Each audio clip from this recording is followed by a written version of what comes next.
قبل ما ابدا كلامي عن مباراه الاهلي وبيراميدز، اهم حاجه ما تنساش احمد رفعت بالدعاء. وهندخل على قفشه. لو انت على استاد القاهره وفي الدقيقه 85 اتصل على قفشه. بس كده. هي دي مختصر الحلقه. في الدقيقه 85 اتصل على قفشه وهو يتصرف. بس هو يخلص لك الليله كلها.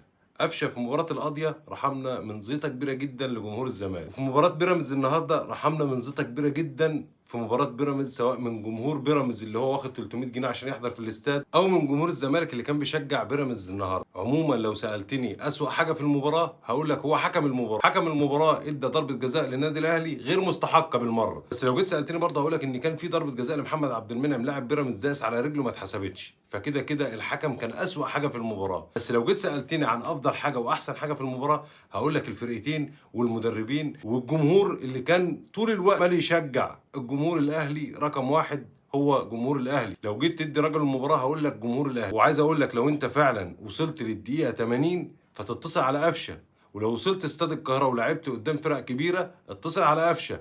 قفشه بيخلص لك كل المباريات زي ما خلصها النهارده وخلصها في مباراه الزمالك في القاضيه. ممكن قفشه قدر يخلص مباراه يعتبر هدف بطعم درع الدوري باذن الله، وبطعم فوز كبير جدا على بيراميدز اللي عنده سكواد كبير جدا ومن اقوى الفرق اللي موجوده في الدوري، يعتبر هو المنافس الاول للنادي الاهلي.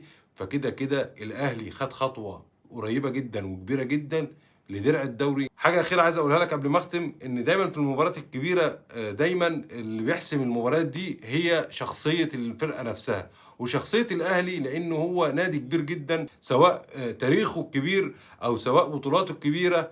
فهو نادي كبير قدر يحسم مباراه بطعم بطوله. اتمنى ما تنساش احمد رفعت بالدعاء، وما تنساش اللايك والفولو، وبشكركم.